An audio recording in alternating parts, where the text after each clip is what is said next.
Happy Sunday, everyone, and welcome to another edition of Ion Market, a special Sunday night edition in which we're going to focus primarily on Ghosts from the Past. It dropped on Friday. Obviously, tons of hype. People hate it, people love it, but everybody wants the Ghost Rares. That's kind of what's really being chased more than anything else. As a result, the sets have been extremely hard to find in stores unless you pre-ordered them or you got lucky. For the most part, from my experience anyway, from what I've heard from people, there have been very few Walmarts, Targets, GameStop, so on and so forth. You can actually go into a store and buy them. My locals had them, but they had to sell them at higher than retail. They didn't charge like the $30 that a lot of people have been, but they still charge higher than retail. And I managed to find some at another store around $20, but regardless, you're not paying retail for this for the most part, and that's kind of unfortunate. But hopefully, as the hype kind of settles down a little bit after release weekend, anything that you want to get from it outside of the Ghost Rare shouldn't be too expensive. That being said, that's not entirely what's happened so far, so let's jump into today's video and take a look at Ghosts from the Past with a weekend recap of Ion Market.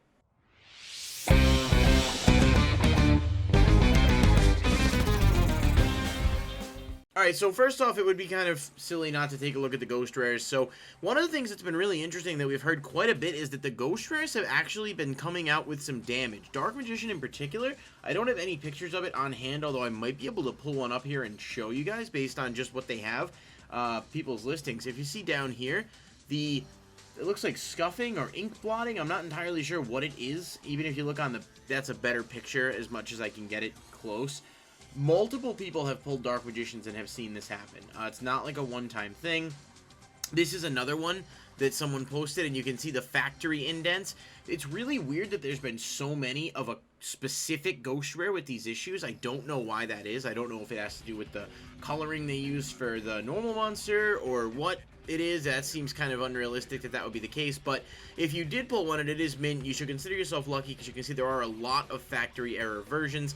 Anything near mint, though, is going for about $7.50 right now, and just be careful on TCG Player because, you know, near mint, some of these may technically be considered near mint if it's only a few scuffs, but you may be getting something that has some indents on the back, and if you're intending to buy it for grading purposes or whatever, you just want to make sure you're doing your research first. Maybe even like message the seller and ask for a picture or something if you're spending that level of money on a card.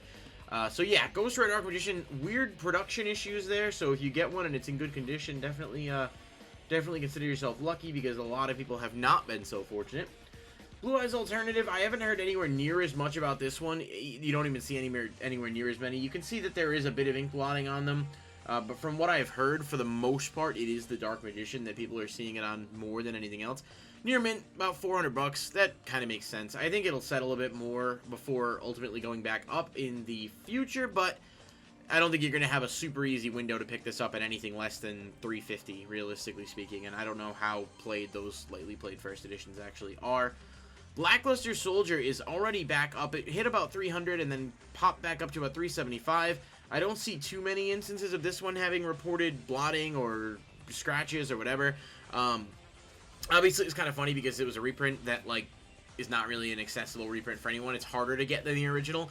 So hopefully they still intend to give us another BLS at some point so that, like, people who don't want to have to spend either $100 or, you know, $370 have a chance to get one because it is a neat card for a lot of decks. But this one's right around where I expected. I think it'll settle around $350 when all's said and done. Crystal Wing. I actually pulled this one. Unfortunately, not for an opening, but I did pull one. It was in good shape, and I ended up moving it because I just personally didn't have a need to hold on to it, especially not with hype prices being what they are. But it's $295 for near mint first ed. Looks like market price is about $322. So yeah, I mean, definitely interesting price on this one. Probably will settle around $250 to $300, depending on whether or not we get any more of this set, you know, popping up on shelves, whether or not vendors have more in stock. I mean, a million things could affect it, but decent card. Definitely, people were let down by that being a Ghost Rare, but I think it's good. Dragon Link still utilizes it. It's not terrible. I sold mine I helped out a friend with the card, with the version I sold, so I got about 200 cash and about 75 in trade. So definitely was on the lower end, but I kind of knew that. I was all right with it. But definitely, if you want to pick one up, you're going to be spending a decent amount. Just, again, make sure you check the conditions and stuff. And then Firewall Dragon Ghost Rare looks to be the lowest at 280, but not lowest by much. Again, haven't heard too much about damage or blotting, factory error on these, but, I mean, Firewall's, in my opinion, the least exciting of the five, just because with that errata, it's so much less playable than it was before. Still neat, though, and they don't actually have the errata text here. I just noticed it doesn't say anything about the Cyburst or the hard ones per turn. But still cool. It's an iconic card. It will probably settle around 250 to 300 as well. But those are the Ghost Rares, and they've pretty much performed about where everyone would have expected, with the exception of the factory errors coming up. Dragonity Mus. This is the top of the market here in terms of like non-Ghost Rares. It's about $21, $22. I am actually still waiting on some to come in because I'm actually trying to put that deck together. It's frustrating that it wasn't in the structure deck, like, for sure, because you wouldn't have to pay anywhere near as much for these, but at least it gives some concrete value to the set, gives you a chance to make back the value that you spend on the product if you pull this, and even a couple of other decent things. So not bad. You know, the quantities are pretty substantial, 105 listings. I don't think you'll have a problem getting these if you want them, but you will probably have to pay about 60 for a playset unless you can find somebody willing to broker a deal. And then the other one that I wanted to talk about before we go to some of the new stuff there, I butchered that sentence a bit. Evenly matched, $15 give or take. I'm a little disappointed that this isn't higher in quantities on here and that it's not like cheaper, because I just was hoping that would be the case. People are saying it was shorted a little. I don't know if there's enough facts to back that up in terms of data, but 15, I mean, if you don't have it and foresee needing it, I don't see it going too much lower than that, just given the fact that every other version of it still holds right around that same price, and it's been reprinted 4 times. Obviously, the originals are a little bit more, and you can't see the Ghost from the past one on the edge of the screen the way I have it set up, but yeah, 15. I mean, you might be able to see it drop a little bit more, but I would be surprised if it did, and I would say probably just grab it. So, as I said, there were some buyouts over the weekend already, which is just insane. It's been a lot to keep up with. So we're going to take a look at those buyouts first. These cards, pretty much all of the ones we're going to look at, there's 5 of them. They were all relatively cheap beforehand and now have spiked, whether that's due to shorting or not. Shaddoll Genius is $15. I literally pulled this, and I ended up selling mine at 15, actually. I did see it going up, and I listed it, as I would very much recommend in a non-financial advisement kind of way. If you have these and you don't intend on playing it, I would sell them at this price. They're not going any higher, I don't think. Maybe keep one in case you want to play the deck, but it's not a 3 of, and that price point is very high. You already see people trying to make sales, kind of undercut the market prices here, but yeah, I mean, this was $4 or $5 on release, like, already as of Thursday night, Friday morning, and now it's up to 15. It's just short printed. People are going after stuff, and the set's gonna be starved for value. I mean, trying to just make up some of what you spend to crack these open. So it doesn't inherently shock me, but still. $15 on that. Time Thief Adjuster is another one they're saying is shorted. You see $9 for a first ed, and then they're pretty much right around that $10 mark after that. I think it's good. I definitely think it's a solid extender. I know people really like Time Thief in terms of being fans of the deck, so, you know, weigh your pros and cons if you actually need these. I don't know that it's going to go too much higher than it is, but I don't really see it going too much lower either. I think it'll probably settle around 5 to 6 unless Time Thief starts to do something substantial, in which case you could theoretically see a spike, just given the fact that there's 30 listings, but it's been replenished pretty quickly. I would say it's not a horrible price to pick them up at, but if you're not in an urgent need, if you're not playing in a remote duel or YCS, just wait a little while. They'll probably settle around 5 and you can scoop them cheaper. Now, this one's perplexing and frustrating to me because I want to play the Starry Night deck. I think it's fun. It's another one I'm working on building.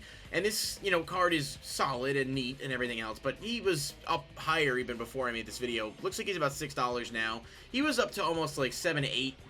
I think he might just be another one of the shorter printed ones. You can see the quantities are very low in comparison to some of the other cards on here. About $6 a piece. I mean, I really hope that... I mean, this is a casual card. Like, this deck, unless it gets better support, is not going to do anything game-breaking, so there's no reason for this card to be expensive. But I really hope that that's about the peak of him. If you don't have any and you were interested in playing the deck, I guess you could do worse. You know, like, you could do worse than $6, so you're probably not going to find it too much cheaper anywhere else. But, I mean, I don't know. I hope they don't... The Starry Night stuff is relatively safe, because it's not anything drastic. Same with Rael, another one. And this is a minor buyout, because, like, it was, like, $1, and now it's, like, $3.75, almost $4. So it still counts. And the quantities have dropped again tremendously to 35 results. I have 2. I need to get a third one, so I'm probably going to end up just biting the bullet and paying the $3.50 and get one of these after the fact. But yeah, I mean, maybe people are seeing something with a deck that I'm not seeing right away. Like, I think it's going to be fun, and I like the Christmas element of it and all that.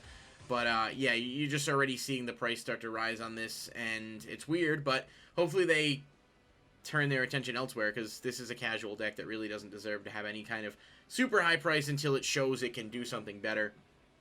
And yeah, so that's what I've got for buyouts in terms of that. Now, I wanted to also take a look at some stuff that seems super cheap. If you're in the market and you're looking to pick some stuff up, or you have a little bit of extra capital, you want to throw it into Ghosts from the Past and not spend a lot, Fogblade is $3. This is all but guaranteed to eventually become like an $8 to $10 card. We've seen it happen with traps like this constantly. Back in the day with Fiendish Chain, they would reprint a copy, it would be dirt cheap, and then it would go up over time. It's just a really good generic card that people will want to have access to. If you don't have any, I would say maybe just pick up a playset. If you're looking to go a little more ham, nobody has multiple copies, at least not on the first page, so it's going to be hard to do any kind of buyout on this unless you're committed to, you know, paying the additional shipping charges or looking for other stuff in the cart that you could find, but not terrible.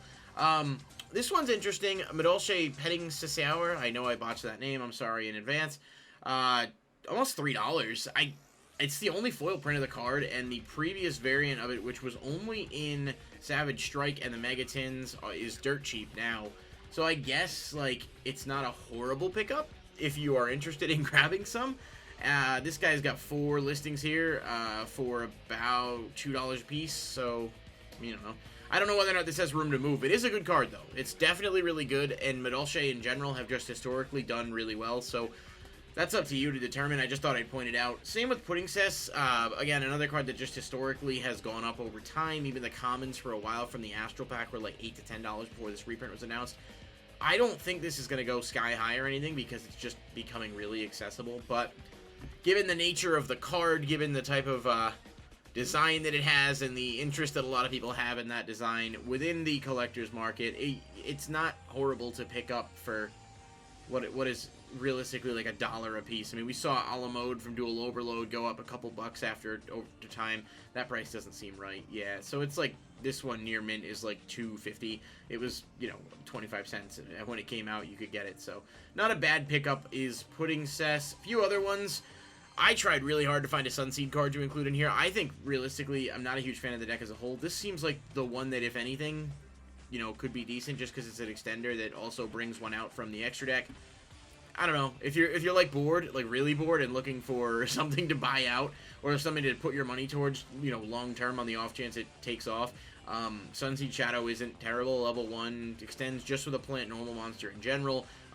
So I don't know. I don't feel confident about recommending any of these realistically for Sunseed, but this is the best, I think, in terms of like penny stock that you might see for that. One I am a little bit more comfortable in and is quickly disappearing from the market is Hieratic Seal of Creation. Basically turns any dragon Xyz into a Hieratic Xyz. You can take any dragon, make it into a Tum, and then detach a material, special summon any dragon from the deck. There are a lot of combos with this. This just feels to me like a card you should probably have. I do not have any yet. I am going to buy some this weekend. So if, you know, I'm going to end up, because I'm waiting, I'm going to end up having to pay higher prices. I guarantee it.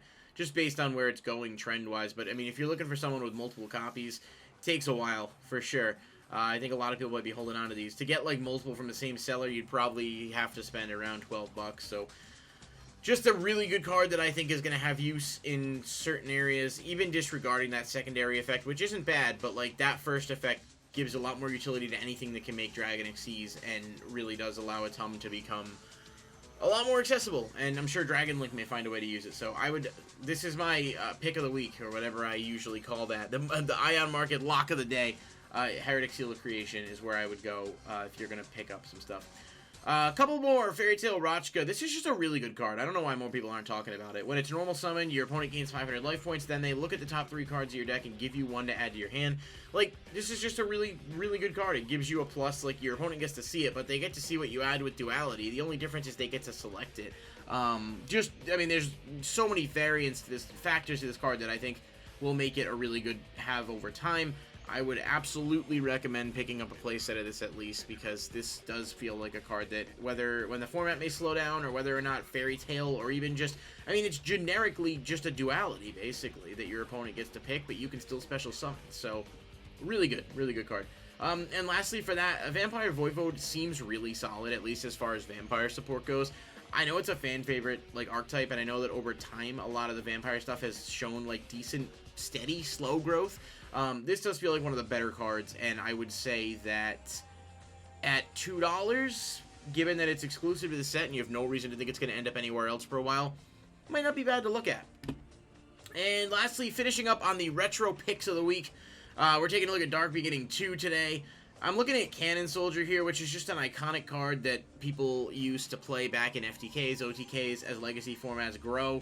Near mint unlimbs are about $6, and just trending-wise for supers from Dark Beginning 2, everything has really started to be chased after. This one doesn't look like it's been chased after too much. There are only 22 listings. If you're looking at retro stuff to invest in or to put your money towards, you could definitely do worse than this. $6, $6.20, $6. Booker D. Boss has somewhat reputable sales here. $6.